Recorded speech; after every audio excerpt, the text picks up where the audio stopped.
Women are leading the box office. Jeffrey Dahmer series on Netflix is getting some flack. Plus, Wolverine is back. It's all coming up right now on The Take.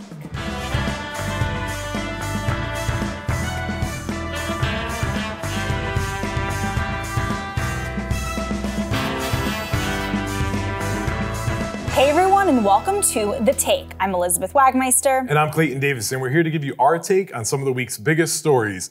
Aside from New York clinching the East champions, thank you very much, I'm also headed to New York Film Festival. I'm feeling in a very New York mood today. Yes, you are in a New York mood. I'm going to miss you, but when you are back next week, you are going to break down everything from the festival. But right now, we have more than enough stories to break down. There's been a lot of movie news this week. Why don't you kick us off? All right, you'll be in charge while I'm gone. But now moving to Ryan Reynolds, Perfect Human and Blake Lively's husband, took to social media to give us all an update on his character, Deadpool, and the upcoming Deadpool 3, revealing, shockingly to the world, that Wolverine, played by Hugh Jackman, would return and make his first appearance in the MCU.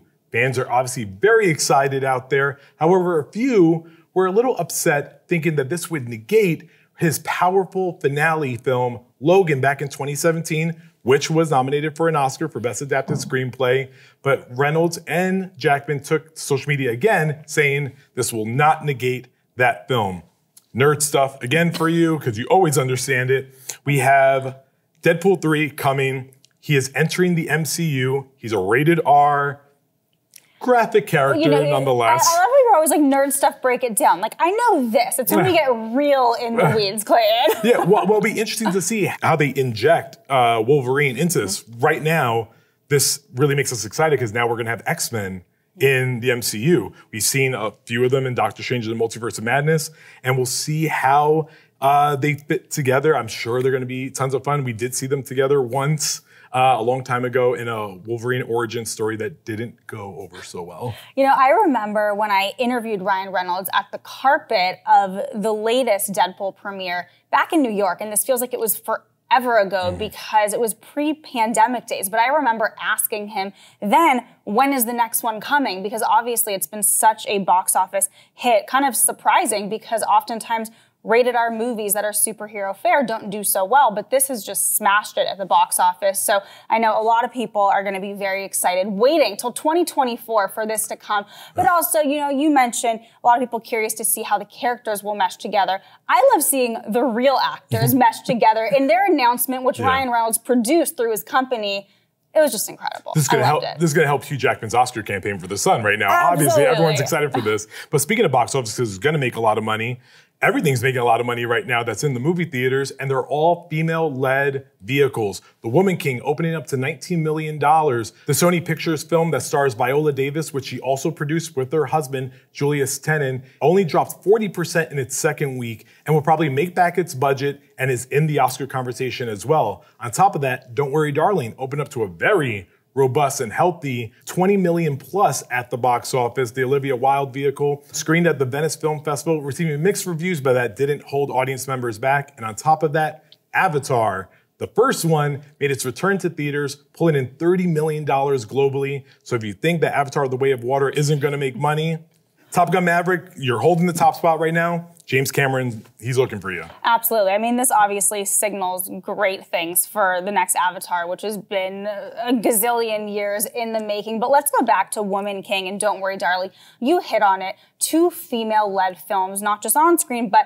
behind the scenes. Don't Worry Darling, directed by Olivia Wilde. Woman King, directed by Gina Prince Blythewood. It's awesome to see two movies helmed by women leading the box office 2 weekends in a row. You know, I wrote our cover story on Olivia Wilde, and I spoke to her about the differences of being a woman or a man that is in charge. And obviously the biggest difference is that men in film are given more opportunity. Olivia Wilde, her first directorial effort was Booksmart. It was a critical acclaimed hit, but it wasn't a hit at the box office. So she said, I was really lucky that that struck enough of a chord in the cultural zeitgeist that I got another chance. But also, we have to mention, unless you've been living under a rock, Don't Worry Darling has made headlines for, it seems, all the wrong reasons that weren't the film. But when I saw it, I really enjoyed it. And I said, you know, let's just see how this film does. And this has kind of proven the naysayers. And it's kind of like, after all of that, look. Yeah, and I would even argue it's more than Harry Styles. A lot of people will give Harry Styles a lot, like, he brought the money for that. But I think it was much more than that. And the film continues to do well. We'll see how much it brings in this weekend. But I'm excited at what the season will bring with Viola Davis in particular. Mm-hmm. That movie is critically acclaimed, more than 95% on Rotten Tomatoes. Mm-hmm. And Viola Davis could be the first Black woman to be nominated for Picture and Actress the same year. Just to let you know, and everyone know, Bradley Cooper, Clint Eastwood, Warren Beatty, they've done it multiple times. And we're going to get a woman to do it again this year, I have a feeling. Much more history-making moments. And I agree with you. It's not just Harry Styles. He was great. But Florence Pugh is an absolute star in that film. And I just have to say, I think a lot of the coverage and a lot of the reaction to Don't Worry, Darling has been very sexist. So I am happy to see this prevail at the box office. But let's move from film to TV, shall we? You might have seen the Dahmer series this week on Netflix. It is bringing in some huge viewership for the streaming giant, but it's also bringing in its fair share of controversy. Now, there are a few things to break down here.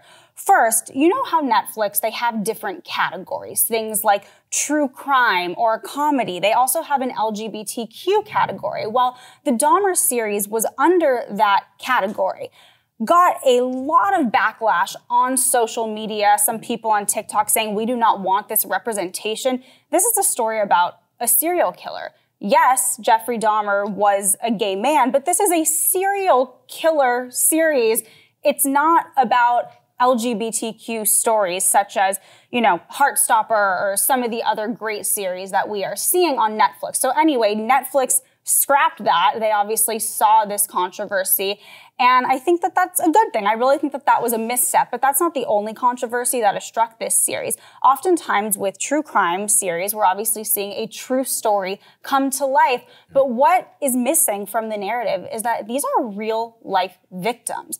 There were nearly 20 people who were murdered at the hands of Jeffrey Dahmer. And a lot of viewers are saying, why are we glamorizing a serial killer when these are real people who lost their lives? He also targeted a lot of people of color. Mm-hmm. And victims' families are still alive. There's a trend on TikTok right now, some creators saying how hot Jeffrey Dahmer is, with other creators responding and saying how much of a jerk that makes you to compliment a person who murdered dozens of people. And on top of that, people that are saying that he found God in prison, and Christians and evangelicals step in and say, he's in heaven because he found Jesus at the end. That's not the takes we really want when we're talking about this. It's about the victims that he took from this world over a very long period and the system that allowed him to do that. Yes, we see this oftentimes. These stories are larger than life. They are there for entertainment value, but that's the question. Should they be when it involves real life people? And I remember we saw that with Ted Bundy too. When Zac Efron played him, there was a lot of hot Ted Bundy trending, and it's creepy, it's wrong. Let's move on and finish the week with a positive story. This week's was Variety's Power of Women event. It is my favorite event that we do every single year, and we honored some truly incredible women this year. I'm talking Hillary Clinton, Chelsea Clinton, Ava DuVernay, Oprah Winfrey, Malala, and Elizabeth Olsen. Now, you were at the event. I want to hear, what was your favorite moment? Who had the most gut-wrenching emotional speech? Listen, my first Power of Women event, it lived up to the expectations. Elizabeth Olsen gave a really great speech. Speaking of the MCU, talking to her on the carpet about what to expect. She just learned that Hugh Jackman was going to be back as Wolverine on the carpet. I love that Variety broke that news to her. So that's good. It's good to know that she's paying attention to us. But Hillary Clinton really got us thinking about the midterm elections. Mm-hmm. We have a big fight in front of us. Roe v. Wade's been overturned. There's going to be a lot more things that can be taken away. Mm-hmm. And she put the fire under her butts to get registered, get out there, and let's vote. Absolutely, very powerful words coming from her and all of our honorees and presenters. It was truly an incredible event. We could talk a lot more about that, but unfortunately, Clayton, we are out of time. But last night, the two of us, we had so much fun. We co-hosted our red carpet show from the Power of Women event. So if you guys at home want to catch up on all things Power of Women, make sure to go to Variety.com to watch that red carpet show. And as always, thanks for joining us right here on The Tape. Thanks for watching.